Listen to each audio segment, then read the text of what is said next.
the Impostor Syndrome Files. I am so grateful that you're here, and I really hope that you've been enjoying the conversations that you've been listening to, and hopefully finding some tips, some next steps that you can take if you struggle with similar feelings of self-doubt, which obviously, as you're hearing, are fairly universal. This is something that we all go through from time to time. When I started this podcast, my goal was really to try to normalize the experience, to let everybody know that you are not alone, that there's a name for what you're feeling, and that there are steps that we can be taking to manage it more effectively. What I have found over the course of these conversations has been fascinating. I have had an absolutely powerful and different conversation with every single person who I have interviewed. I worried at one point that there may not be enough to talk about. How much is there to say about imposter syndrome? Are the stories going to start to get repetitive? That has absolutely not been the case. Everyone brings a fascinating new perspective to this conversation. I have learned something from every discussion that we've had. I hope you have too. I want to make a note that many of these recordings are being done during the social distancing that's happening with coronavirus. I am doing my best to protect the sound quality, but we are all in homes that have pets, kids, all kinds of background noise going on. For me, it's much more important to share with you a very natural conversation between two people than it is to share a perfectly polished recording. So I hope that you will bear with us if there are moments where the sound is not perfect. Really, my goal is to share stories, not to provide perfectly scripted, perfectly polished audio. So apologies for any imperfections that may be coming through in the recordings, but I'm hoping that you're getting the essence of the message regardless. So thank you again for being here. I wish you all the best and hope that you will consider sharing your own story one day. Thanks again.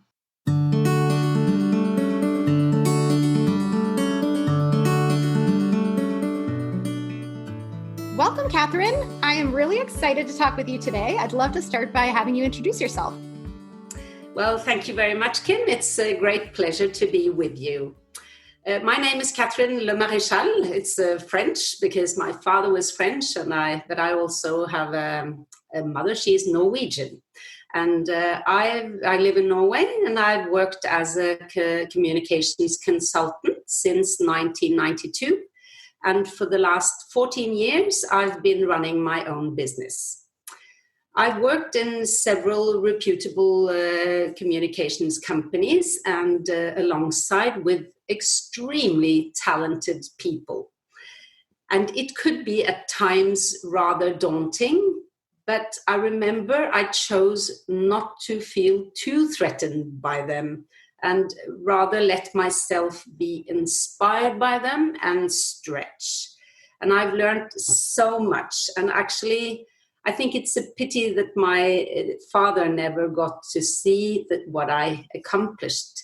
He didn't have much faith in me in my younger years because I was active in sports and with friends, and I wasn't very interested in school. And actually, I remember he once said in French, "Catherine, tu vas balayer les rues," which means, "Catherine, you are going to swipe the streets." So my father was a French diplomat and my mother Norwegian, and we've actually lived in very many different places all over the world.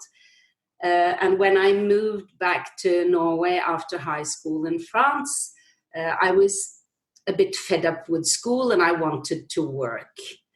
And so I started working together with some friends, and soon I felt the urge to learn more. And at one point, I considered taking a business degree, thinking, you have to have an education. But actually, I preferred to take another approach, and I tailored my own education by choosing different evening courses beside work. So I did marketing, graphical design. I took Dale Carnegie's course in communication and leadership, was fantastic. I took an NLP coaching education, and I did some tapping, or EFT, what it's called. It was fantastic. It was in Hawaii, a really cool place.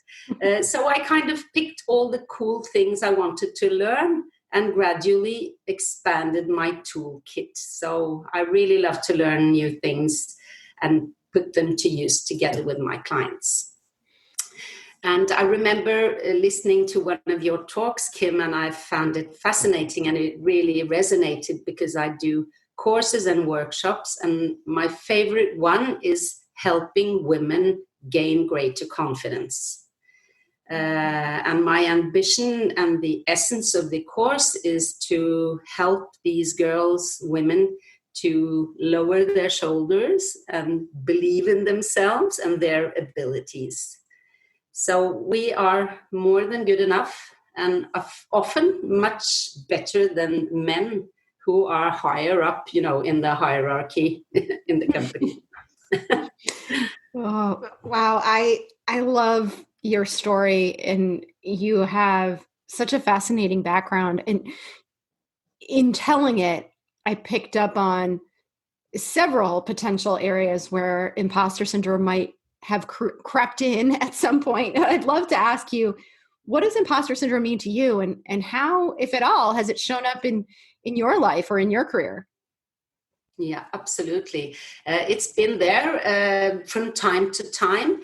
Luckily, I remember my mother always said I was born an optimist, and I think that helps. But it's very important to talk about it because it gives comfort to know that others are struggling with the same things as you. So I find it gives comfort and hope. And actually this week, the imposter syndrome, building up to this week, it's been quite present at times because I'm doing this podcast with you. I've never done a podcast before. And actually on Wednesday, I'm doing an online course, and there are 800 participants. Ooh. And both women and men. So absolutely the imposter syndrome has been, knocking on the door. But I also think that I've used many of the things I learned in my coaching education, and it's to turn around my inner dialogue. So instead of it dragging me down, turning it around and comforting myself. And of course, there are still butterflies in my stomach. And I think a bit of fear is good because it keeps you sharp and focused. The only problem for people is when the fear, kind of gets out of hand and paralyzes you. So it's never been that bad, but it's been here from time to time. And I've actually managed to, through inner dialogue, mostly, and breathing deeply. Yes. And I love how you are very honest about the fact that despite your work and your coaching background and all of the ways in which you help others with confidence, that imposter syndrome still creeps up from time to time. And that's how I see it too. It's not something that we cure. It's not something that permanently goes away. It's something that we learn how to manage more effectively as we get more tools and resources, as we become more self-aware. And so I'm curious if you could share a little bit more about what that inner dialogue strategy that you're talking about looks like. Yeah, absolutely. I could compare it to talking to a good friend, because when you're in doubt, you can call a good friend, and he or she will say, yeah, Kim, you've done this before. This is going to be fine. So I tend to kind of use the same strategy. And I also remember the feeling I had if I had a good course and people were very happy and gave me good feedback. This is actually anchored in my neurology and in my physiology. My body remembers it. My mind remembers it. So when I go into that experience, I can bring back that feeling, and it actually puts me in a much more powerful state. I love that, because I think our tendency is to catastrophize, right? I think, at least I speak for myself when I think about before I was able to manage imposter syndrome more effectively. And I've shared many times that anxiety has always been a challenge for me, that, I tend to think in worst case scenarios, and I tend to forget the past when I'm in that situation. Everything feels like a brand new experience that is overwhelming and, not tied to anything that I've done in the past. And so your ability to connect with prior experiences that have been positive, not even, negative prior experiences, but positive experiences, sounds really powerful. And actually, I can give you a tip. It's I remember when I worked in Burson Marsteller, people asked me, "Oh, you're having a course today?" And I said, "Yes." "How do you know?" And they said, "Because you have one of your course jackets on." And actually, your clothes, something you like, something you wore once you had a good experience, that is actually an anchor for that good experience. So I'm very choosy with what I wear when I am going to have a course, because it gives me confidence. And it's really a very cool technique to go and fetch all the good stuff from that experience and project it into the future. I love that. I love what you're talking about specifically, but I love in general too, how you're describing being very intentional about how you prepare. So that in and of itself, I would imagine, puts you in a better headspace for, entering these potentially anxious, nervous situations.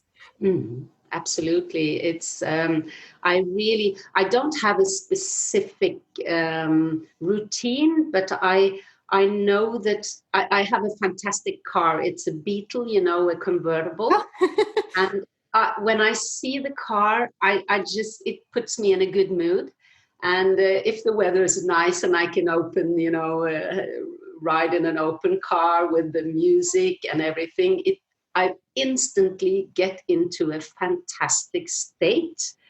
And then I can put on top of that, I can put some good experiences. And it is so fascinating because it really works. So, and it's like, training a muscle. The more you do it, the easier it gets. Mm-hmm. Yes. And I love that so much about the music and, just creating an environment that is going to positively impact your mood. I think that's so great.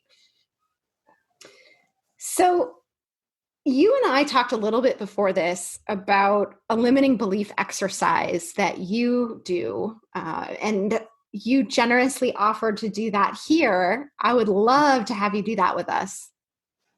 Yeah, sure. I'd love to do it. So this is an exercise that I do when I coach a client who has a limiting belief. And I thought it would be quite good to actually talk directly to your listeners.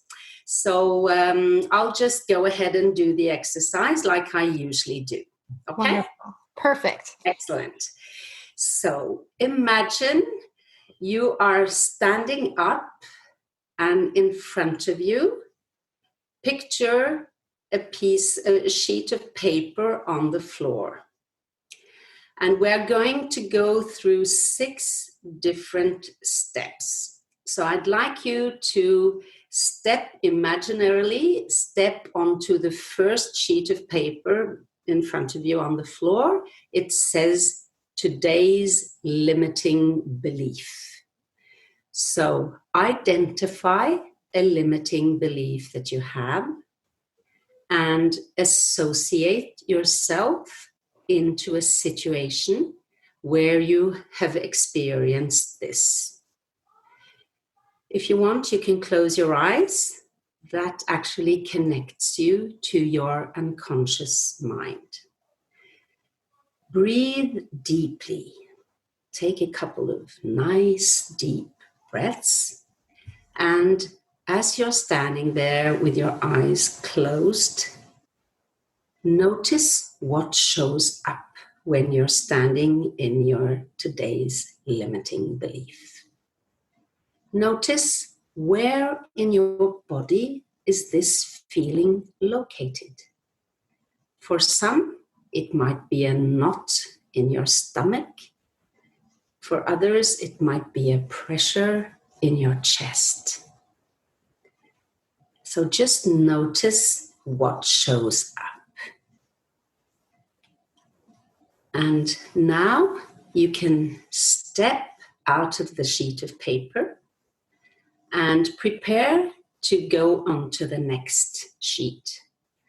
And this one says open for doubt. So close your eyes.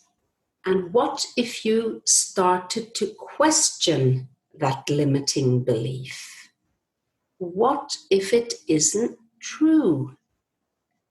What if it is total nonsense? Take the opportunity now to realize what's happening and also take the appropriate posture and continue breathing. What we're doing now is that we are challenging the old belief, and your brain is now getting a little bit confused. And that's fine. When you're ready for it, you can step out of that sheet. And the third floor anchor, the third sheet, here it says Museum for Old Beliefs. Imagine you are entering an old museum.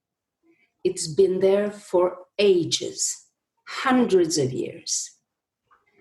Go down the steps to the basement and get rid of all unnecessary beliefs that don't serve you. Choose your own method of extinction. There are tombs there if you want to use them and put on a lid. There are also cupboards where you can lock the limiting beliefs inside. And when you are finished, make sure to really, take out all the limiting beliefs. And when you're finished, you can walk up the stairs and out of the museum. There is a guard there, and he will look after all these old beliefs. So when you come out, notice what happens in your body. People often feel a relief, and they breathe more freely. Now we're going to go in the other direction. And the next stage of the process is desired belief. What do you want to have instead? What will you replace the old belief with? Take a couple of deep breaths.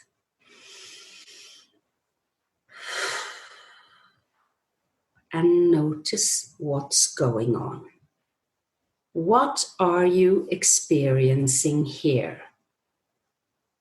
What kind of thoughts and bodily reactions are you having? When you're ready, you can step out of that imaginary sheet of paper. The next to last step is open for a new belief. Consider seriously starting to believe what you want in your life instead of the old crappy stuff you've been telling yourself for years.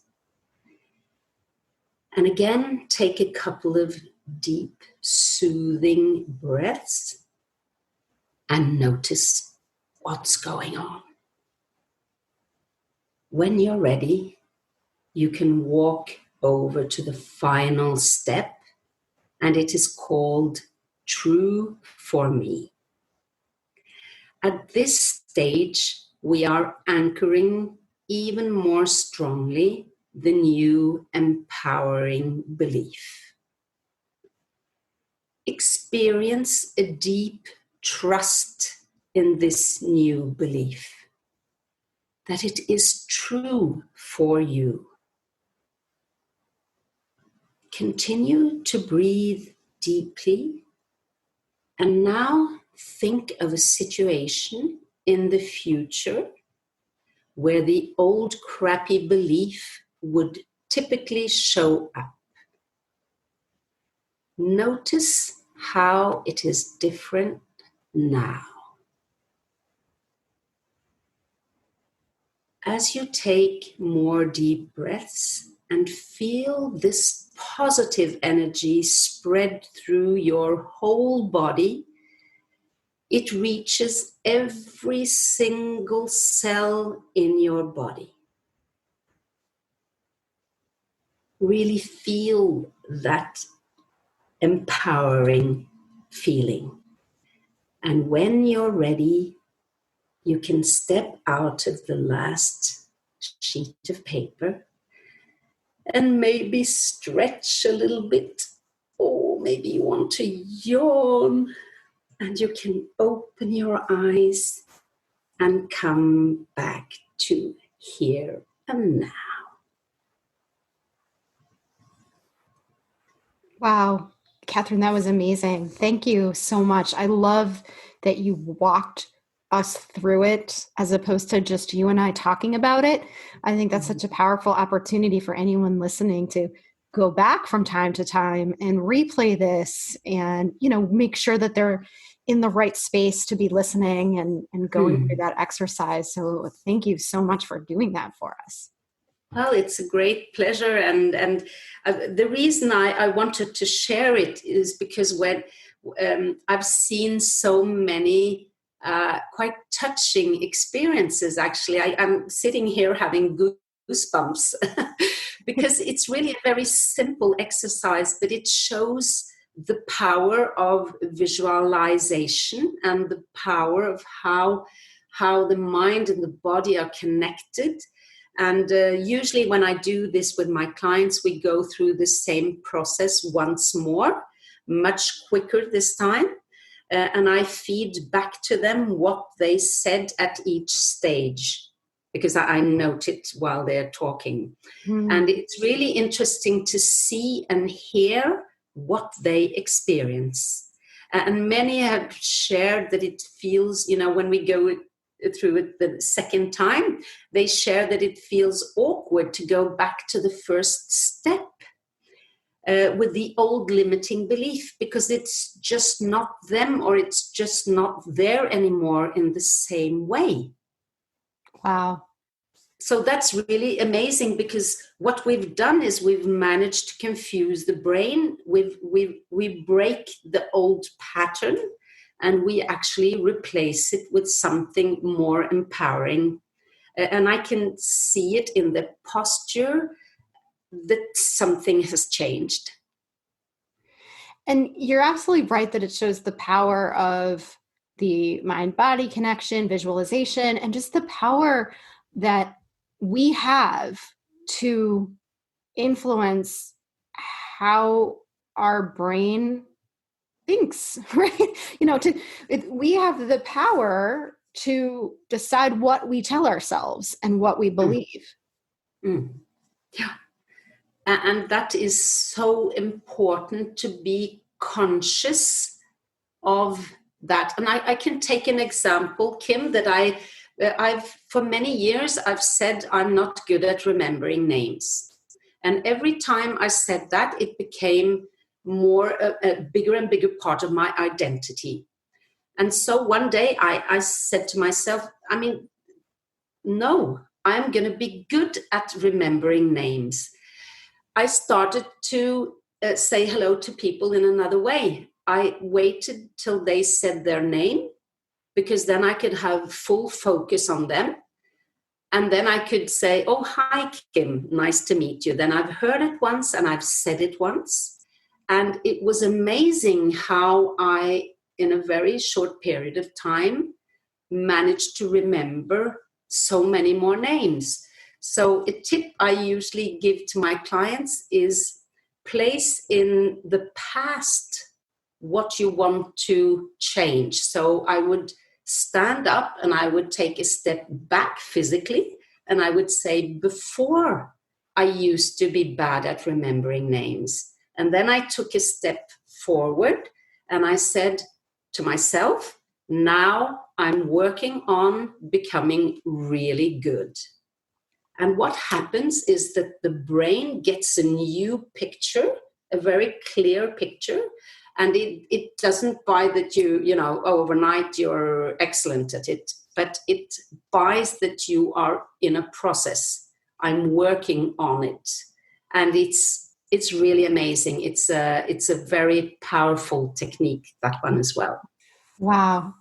I love that too. I love just the way that you talk about physically moving yourself forward and with the new belief. Thank you again for this amazing conversation. I'd love to wrap up with a couple of questions. What motivated you to want to be here today? And what are you hoping people will take away from this? Oh, yes. What motivated me is because I think this is so important to help people to actually let go, use their full potential. So this is really something that's very meaningful for me to talk about. And if I were to give a kind of a final piece of advice, it would be, you are the one person you are going to spend the most time with for the rest of your life. So make sure that it is quality time. Be conscious of using an empowering inner dialogue. Just be supportive of yourself. Be your own best friend.